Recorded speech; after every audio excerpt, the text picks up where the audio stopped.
Mustahil ada santo Katolik. Saya Pendeta Henry Tandianta, Master of Bibliology Studies. Saya dapat kiriman tentang orang yang menanyakan tentang santo, ya. Saya akan membahas lebih detail. Sebelum saya masuk, kembali saya mengulang kepada saudara-saudaraku umat Katolik, jangan lagi menyebut Yesus, sebutlah Dafar. Kepada orang-orang dari Protestan, jangan lagi sebut Yesus, sebutlah Logos. Ketika kamu menyebut Yesus sebagai Tuhanmu, sebagai juru selamatmu, tapi kamu menolak Yesus sebagai satu-satunya Allahmu, maka Yesus akan berkata, sorry ya, aku tidak mengenal kamu, enyahlah pembuat kejahatan. Matius 7 ayat 23. Tiap hari kalian teriak-teriak, Tuhan Yesus, bukankah aku bernubuat demi namamu? Bukankah aku mengusir setan demi namamu? Tapi Yesus berkata, enyahlah, aku tidak pernah mengenal engkau, sebab kamu cuman berkoar-koar Yesus Tuhan, Yesus Juru Selamat, tapi kamu menolak Yesus Kristus Allah. Nama Yesus kamu comot untuk usir setan, untuk kesembuhan, tapi terima kasihnya ke Bapa. Maka kembali saya menghimbau kepada umat Katolik, saudara-saudaraku dari Katolik dan saudara-saudaraku dari Protestan, jangan sebut-sebut Yesus. Katolik kamu harus menyebut Dafar, Protestan kamu harus menyebut Logos.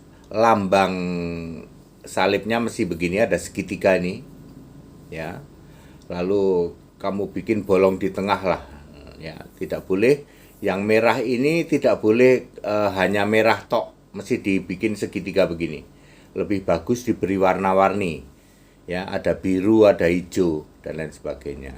Ya, sekali lagi kepada umat Katolik dan umat Protestan, jangan lagi menyebut Yesus sebagai Tuhanmu, nanti kamu menghujat, ya. Sebutlah Dafar untuk Katolik, ya, Yesus itu kamu sebut saja Dafar. Untuk Protestan sebut saja Logos. Jadi nanti Tuhan Dafar, Tuhan Logos, kan Allahmu Bapa, ya. Roh Kudusnya terserah kamu mau sebut burung merpati boleh, ya. Tapi khusus untuk Yesus jangan sebut Yesus, karena kamu menghina, tidak akan diampuni, ya. Kamu menghujat Yesus yang Allah, kamu hina-dinakan, cuman jadi anak, cuman jadi putra yang masih gondrong sujud pada bapak iblismu. Sekali lagi, saya Pendeta Henry Tandianta, Master of Bibliology, jadi menghimbau kepada umat Katolik untuk mengganti salib begini, ada segitiganya, karena kamu kan Tritunggal, segitiga juga. Terus kepada Protestan sebutlah Tuhan itu Logos, kepada Katolik sebutlah Tuhan itu Dafar. Oke. Baik, sekarang saya mau masuk ke tema, yaitu tentang santo.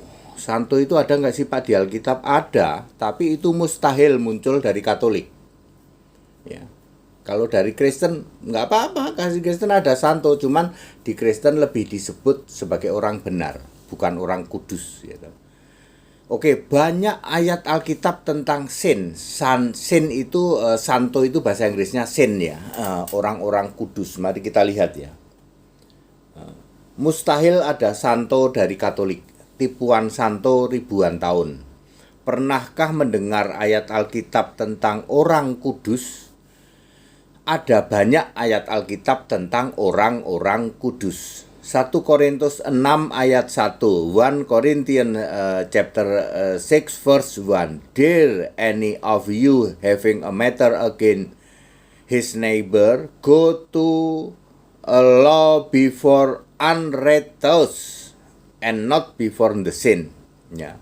Apakah ada di antara kamu yang kalau kamu punya masalah, lalu kamu mencari keadilan kepada orang-orang yang tidak benar, bukannya kepada orang-orang kudus. Jadi orang-orang kudus itu lawannya orang-orang tidak benar. Di dalam bahasa Inggris orang-orang kudus disebut saint. Orang-orang tidak benar disebut unrighteous. Ya. Kemudian kalau kita lihat di dalam mana? Di dalam Efesus 1 ayat 1 ya.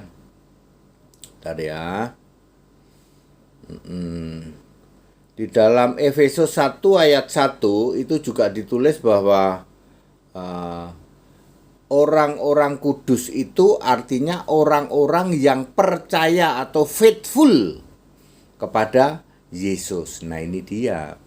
Orang kudus itu harus orang benar, penyembah Yesus Kristus Allah yang benar.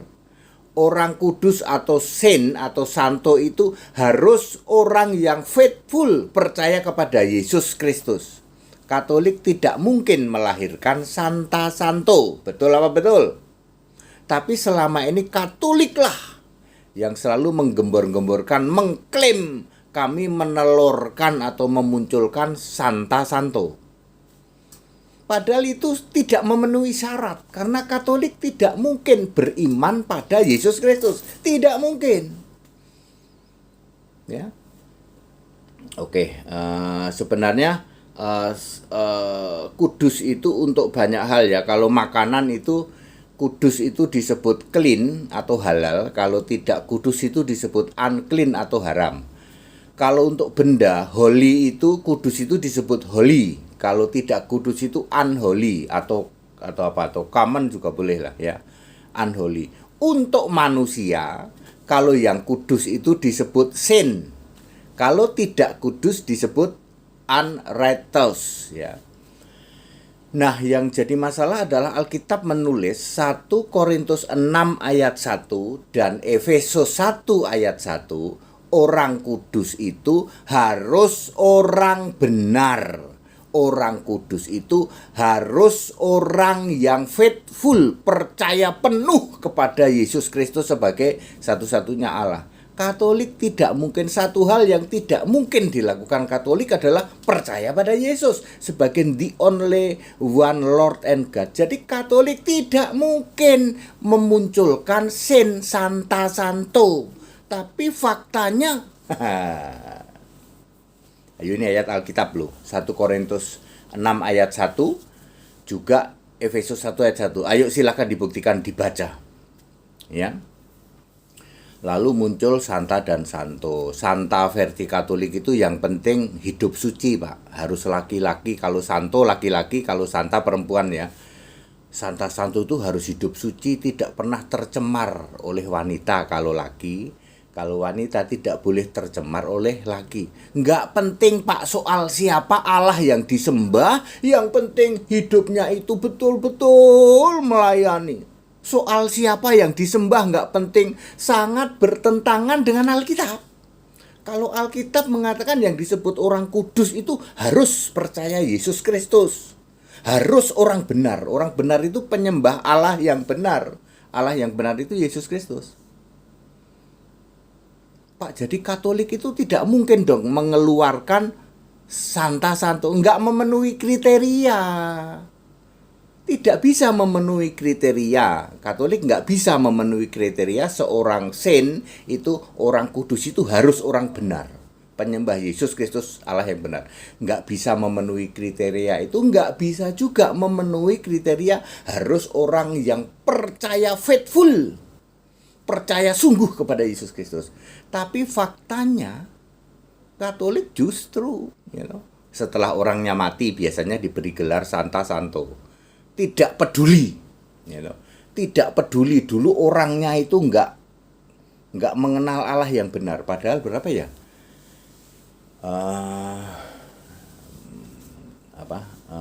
Umatku binasa kalau tidak mengenal Allah yang benar itu berapa itu? Ada tuh ayat seperti itu ya. Umatku binasa kalau tidak mengenal Allah yang benar. Apa ya? Ulangan ya? Ulangan 4 ayat 6? Atau ulangan bukan ulangan apa ya? Sebentar ya, tak cek ya. Takut salah saya. Coba ya. Mudah-mudahan benar. Ya, umatku binasa kalau tidak mengenal Allah, tidak mengenal Allah ya. Bentar ya, takutnya saya salah. Ulangan 4 ayat 6. Oh bukan.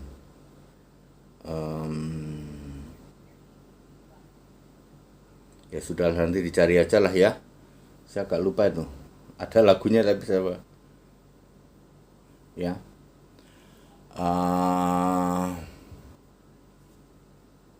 Mungkin bukan diulang aja.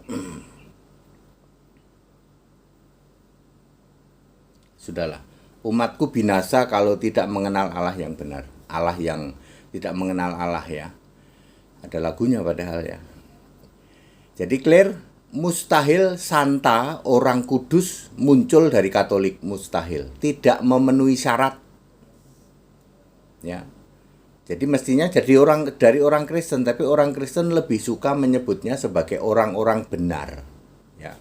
Karena Yesus mengatakan sebagai orang-orang benar di dalam Matius 25 ayat 37. Kelompok domba itu disebut orang-orang benar. Ini perkataan langsung Yesus.